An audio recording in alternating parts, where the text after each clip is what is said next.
My wife stood on our back deck with a suitcase beside her and said, "I'm moving out tonight. Don't call me again." I looked at the steaks burning on the grill, looked at the woman who had just ended 7 years of marriage like she was canceling a lunch reservation, and said, "Fine." 3 days later, she was screaming at my front door because her card got declined at dinner with the man she left me for. That was when I realized she wanted space from our marriage but not from my money. What Erica didn't know was that 3 days later, one ordinary dinner would expose what she actually expected to keep. My name is Mark Callahan. I was 42 years old when my wife Erica decided she wanted independence with my wallet still attached. I live outside Wilmington, North Carolina, and I own a marina service and boat storage business called Harborline Marine. We do winter storage, dock repairs, engine service, hull cleaning, trailer work, and emergency calls from men who swear their boat was running perfectly 5 minutes before it sounded like a blender full of bolts. Working around boats taught me something early. Expensive failures rarely begin with a dramatic crash. They begin with one ignored leak, one strange vibration, one small warning somebody decides does not matter. By the time Erica walked out, I had ignored more than one. I learned that the hard way in both categories. I did not come from money. My mother raised me alone, working 2 jobs, and I learned early that unpaid bills do not care how tired you are. My best friends, Ray Porter and Sam Whitaker, grew up the same way. We met as teenagers washing boats at a marina for cash and free sodas. Ray could fix anything with an engine, Sam could organize chaos better than anyone I knew, and I had the stubborn confidence of a man too broke to understand failure was an option. At 28, we pooled everything we had and started Harborline Marine in a rented metal shed. The first year nearly killed us, and our first rental contract was so bad that a client's attorney called it creative fiction with numbers. That attorney was Peter Nolan. Peter had a small business law practice near downtown Wilmington.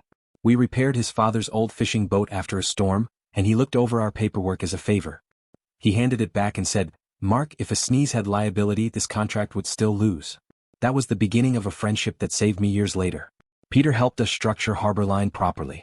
By the time I met Erica, we had 2 storage lots, a service bay, 20 employees, and seasonal contracts with 3 yacht clubs. Erica met me at a coastal hospitality fundraiser. She was 35 then, working as a guest relations manager for a boutique hotel group. She had dark hair, perfect posture, and a laugh that made people turn around. She could make a boring room feel like a private club. I was wearing a navy shirt that still had a faint grease stain on one sleeve because I had come straight from a dock repair. She noticed it, tapped the sleeve, and said, "Is that your way of proving you work for a living?" I said, "It is either that or I missed a spot." She laughed. That laugh cost me more than my first forklift. For the first few years, Erica was great. She loved the marina, or at least said she did. She liked walking the docks at sunset. She brought coffee to the service bay. She joked with Ray and Sam. She told people I had built something real with my hands and my head. We got married in a small ceremony at a waterfront restaurant in Southport. No circus, no 5-tier cake, no string quartet making everyone pretend they liked classical music. Just family, close friends, and enough shrimp to bankrupt a reasonable man. The trouble started after Harborline took off. We landed a major contract servicing a private marina development near Wrightsville Beach. Our revenue jumped hard. Suddenly, we were not just the boat guys. We were the reliable company everyone called when they wanted things done right. Erica changed slowly at first. She quit her hotel job, saying she was burned out from performing emotional labor for rich guests, which was a dramatic way to describe explaining late checkouts. I supported her because husbands support wives when they are lost. Then she decided to become a luxury coastal lifestyle consultant. If you do not know what that is, do not worry. Neither did I, and I paid for the website. She said wealthy women needed help curating wardrobes, travel looks, and personal identity through elevated presentation. I heard shopping with business cards. I paid for the website, branding, classes, and launch party. 6 months later, she had 3 paying clients and a closet full of business expenses. When I asked about a $4,000 charge at a designer boutique, she said, "Inventory." I said, "Erica, you wore the inventory to brunch." She looked at me like I had just insulted art. That was around the time Monique Vale entered our life. Monique was divorced twice, always perfectly dressed, and somehow never employed in any way that explained the way she lived. She called herself a female prosperity mentor, which seemed to mean telling married women their husbands were either providers or obstacles. Erica started quoting her constantly. Monique says a woman's lifestyle is a husband's report card. Monique says if a man questions your spending, he is questioning your worth. Monique says smart women make sure they can leave a marriage without downgrading their lifestyle. I told Ray about that last one while we were replacing a fuel pump on a Boston whaler. Ray wiped his hands on a rag and said, "Sounds like Monique needs a job and a smaller vocabulary." Then came Damon Voss. Damon owned a boutique fitness studio and sold wellness retreats to people who thought sweating in expensive rooms counted as spiritual growth. He became one of Erica's clients. She was supposedly helping him style his brand for coastal retreats, which involved many late meetings, many lunches, and a shocking amount of cologne finding its way onto my wife's clothes. I noticed. I said nothing at first. I had spent too many years in business accusing nobody until I had facts. So instead of confronting her, I watched the pattern. Erica became colder at home. She stopped asking about the business unless she needed money. She made little comments about my shirts, my boots, my friends, even the way I ate dinner. "You inhale food like you're fueling equipment," she said one night. "I worked 12 hours in August heat." Exactly. "It would be nice if you had more refinement." Refinement. I was eating grilled chicken, not chewing rope at a zoo. The first Real warning came on a Wednesday afternoon. I came home early because a storm canceled a dock inspection. Erica did not expect me. I walked into the kitchen and found her and Monique at the island, drinking sparkling water from glasses Erica normally reserved for guests she wanted to impress. Monique was mid-sentence. "You need to secure your exit before you make the move. Men like Mark will act generous until they realize the ATM is walking away." They both froze. Erica recovered first. "Mark, you're home early. I heard." Monique smiled in that calm, poisonous way. "We were talking about a friend." "Does the friend have my Amex too?" Erica snapped. "Not everything is about you." That line told me it absolutely was. That night, after Erica fell asleep facing away from me, I stopped wondering whether my marriage was in trouble. I started preparing for what she was already planning. Then I called Peter. He listened quietly. Then he said, "Do not cut anything off yet. Do not move money in a way that looks punitive. Document. Preserve records. If she leaves voluntarily, we file properly and then protect you. Clean hands, Mark. Always clean hands." For the next 3 weeks, I became a boring, careful man. Boring men survive expensive divorces. I documented spending. I saved receipts. I cataloged business assets. I had Peter and our accountant update valuations showing Harborline had been formed before the marriage and grown through documented reinvestment, not Erica's occasional networking brunches. I did not spy illegally. I did not hack. I did not follow her. I simply paid attention to what was already visible. One evening, her phone lit up on the counter while she was upstairs. "Damon, can't wait until you're out. No more pretending you still respect him. You deserve a man who actually lives at your level." I took a photo of the preview with my own phone. Then I went outside and stood by the dock behind our house until the anger stopped making my hands shake. The night she left, I was grilling ribeyes. That part still annoys me. Good steaks deserve better timing. Erica came out wearing white linen pants, a tan sweater, and the expression of a woman who had practiced bravery in a mirror. "I'm moving out tonight," she said. I turned down the grill. "Where?" "Damon has a guest room." I almost admired the confidence. "The fitness guy has a guest room." "Yes. And don't make it ugly. I need space. Don't call me again." "I mean it." I looked at her suitcase by the sliding door. I looked at the company SUV keys in her hand. A black Tahoe registered to Harborline, insured by Harborline, maintained by Harborline, and treated by Erica as if it had been issued by the Department of Wife Rewards. "If that is your choice," I said, "fine." She blinked. She had expected begging. Maybe promises. Maybe a fight. Something that proved I was still terrified of losing her. Instead, I saved the stakes, ate alone at the kitchen island and texted Peter. She left voluntarily. Staying with Damon. Told me not to contact her. Peter replied within seconds. "Document now. File tomorrow." I recorded a video statement while everything was fresh. I saved the security footage of her packing and leaving. I wrote the exact words she used. The next morning, Peter filed the divorce petition. After filing, not before, we shut down the parts of my life she had confused with marital support. Her supplementary Amex, cancelled. Business fuel card, cancelled. Monthly transfer to her consulting account, stopped. Company SUV authorization, removed. Warehouse gate code, changed. House locks, changed. Streaming passwords, changed because if she wanted independence, she could also discover how many commercials regular Hulu had. I did not touch money she had earned. I did not empty joint accounts. I did not play games. I simply stopped funding the life she had moved out of. 3 quiet days passed. Erica apparently believed the arrangement was working exactly as she had planned. So did Damon. I knew that illusion had an expiration date. I took my boat out at sunrise for the first time in months. Ray said I looked 10 years younger. Sam said, no. Just less like someone is invoicing his soul. Then Thursday night came. At 9:18 someone started pounding on my front door. The camera showed Erica, hair messy, makeup streaked, no Tahoe in the driveway. I opened the door but stayed in the frame. "My card declined," she said, skipping hello like manners had been cut for budget reasons. At dinner. In front of Damon's investors. That must have been uncomfortable. Uncomfortable? It was humiliating. "Why would you cancel my card? You moved out and told me not to contact you. You no longer need access to my household or business accounts. Her mouth opened. You can't just cut me off. We're married. You left the marriage to stay with another man. I needed space. You took a suitcase to Damon's guest room. That is not space. That is a forwarding address. She started crying then, but the tears arrived too quickly, like a delivery she had ordered in advance. I was confused. Monique said. Monique is not married to me. You are being cruel. No.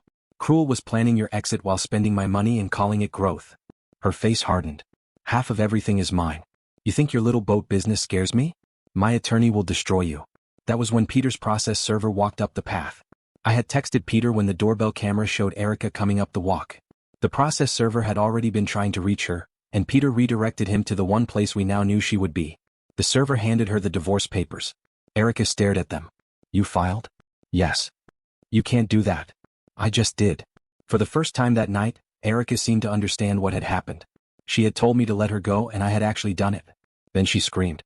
She called me selfish, controlling, cheap, abusive, insecure, jealous, and emotionally primitive, which was a new one. She kicked one of my porch planters, hurt her foot, then blamed me for placing it where gravity could find it. The security camera caught all of it. Ray watched the footage later and said, that planter deserves hazard pay. The next week became a circus with better costumes. Erica called the office 6 times on Monday claiming emergencies. Sam blocked her number after she told our receptionist I was holding her hostage financially while she was literally calling from Damon's condo. Mutual friends texted me about compassion. I replied with one sentence. Erica moved out to live with another man and asked me not to contact her, so I filed for divorce and stopped funding her expenses. Most people disappeared after that. Then came Erica's social media era. She posted quotes about surviving financial abuse, finding her voice, and leaving a man who confused provision with control. Monique shared every post with captions like, "This is what courage looks like." Courage, apparently, wears designer sunglasses paid for by a man you left on a deck with burning stakes. Then Erica launched a fundraiser called Rebuilding After Control. It raised $412 before Peter sent a formal letter demanding that she stop making false claims about me and Harborline, with documentation contradicting the story she was telling online. The fundraiser vanished faster than a shrimp tray at a marina open house. Monique called me from a blocked number that night. You were trying to destroy her. No, Monique. I stopped sponsoring her. She built you. Harborline was already standing before Erica knew my last name. That was rude, but by then I had earned a little seasoning. A few days later, Erica came to the house to collect her things. She brought Damon and Monique. Damon looked taller online. In person, he had the nervous energy of a man who had ordered drama without reading the side effects. Monique arrived in a wide-brim hat large enough to qualify as patio furniture. Peter came as my witness. Ray also came because he said someone needed to make sure Damon did not try wellness breathing near my toolbox. I had packed everything carefully and made an inventory list. Erica tried claiming my late mother's pearl earrings. Your mother gave them to me. No, I said. She let you wear them at our wedding. I have the photo of her taking them back after the reception. Monique kept muttering, this is financial violence. Ray finally looked at her and said, lady, labeling boxes is not violence. It's tape with handwriting. They tried to fit Erica's new independent life into Damon's white 2-door coupe until the luggage won and they called a moving van. Damon stood on the curb sweating through his fitted polo, discovering that luxury had dimensions. The legal part was shorter than Erica expected and much shorter than Monique had promised. Her attorney came in loud, accusing me of financial abuse and demanding temporary support, the Tahoe, access to business accounts, and half the value of Harborline. Peter answered with documentation. Premarital formation records, clean business structure, voluntary departure footage, spending history, messages involving Damon, and proof that Erica's consulting business had taken far more from our household than it contributed. The tone changed quickly. Funny how, see you in court, turns into, let's find a reasonable resolution, when evidence enters the room and takes off its coat. The settlement took 3 months. Erica received a negotiated one-time amount from the marital assets, kept her personal belongings in her own account, and signed a final agreement leaving Harborline with me. No ongoing support. No company SUV. No business cards. No sponsored independence. Damon lasted 6 weeks after that. Once Erica's spending became his rent problem, his spiritual depth drained like a cheap cooler in July. He told her he needed to focus on his brand. She told him he had promised her a future. He said he had promised support, not financial replacement. I almost respected the honesty. Almost. By then, Harborline was having its best season ever. I thought Erica had finally become part of my past. I had no idea that the next woman who walked into my marina would be standing there when Erica came back. We picked up a contract with a sailing school, expanded storage capacity, and finally renovated the old front office that had smelled like wet rope since 2016. That was how I met Lauren Whitaker. Lauren was a client, not a consultant, not a lawyer, not some grand romantic rescue sent by the universe with perfect hair and a healing playlist. She was 39, a high school history teacher who had inherited her father's 1988 Grady White fishing boat and wanted it running again because, in her words, Dad would haunt me politely if I sold it. The boat was in rough shape. The wiring was tired, the cushions were cracked, the motor coughed like an old man judging teenagers. Lauren showed up the first day and listened when Ray explained repairs, asked smart questions and did not once say, "Can't you just make it cheaper by Friday?" which already put her in the top 5% of clients. The second time she came by, she brought banana bread.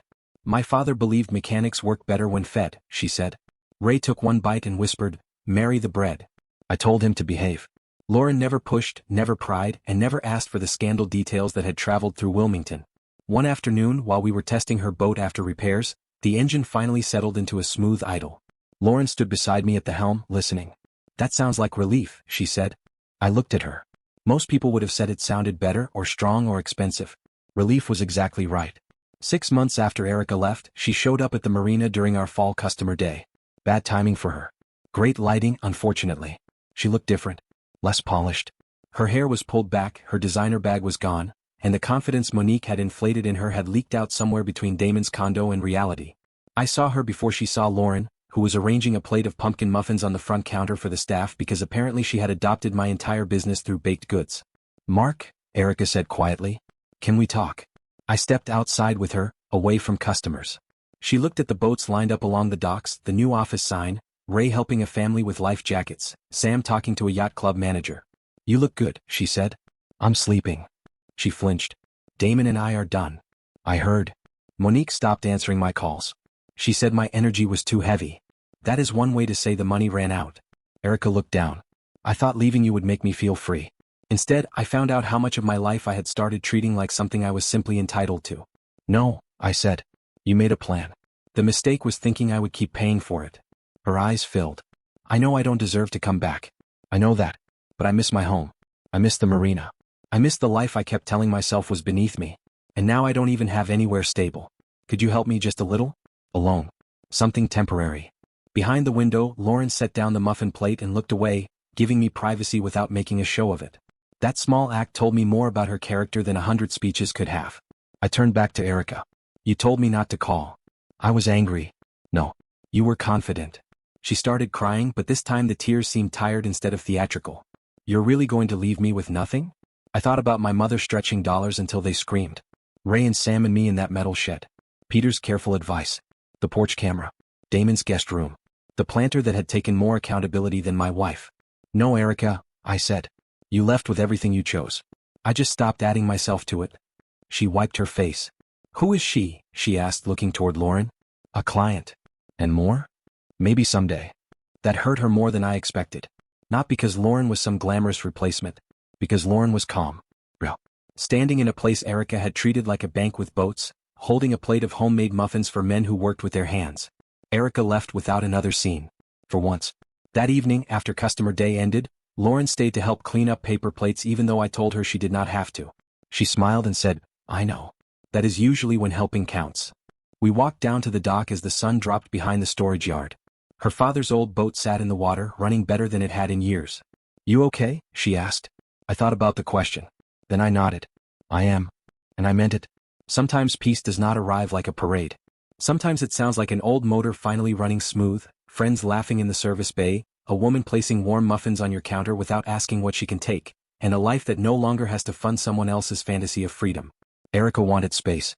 I gave it to her. Then I discovered how much room was left for me. Erica told Mark, "Don't call me again," and moved in with another man. Would you have kept paying her personal expenses after that? Or would those 4 words have ended the support for you too? Tell me below. If this story stayed with you like the video.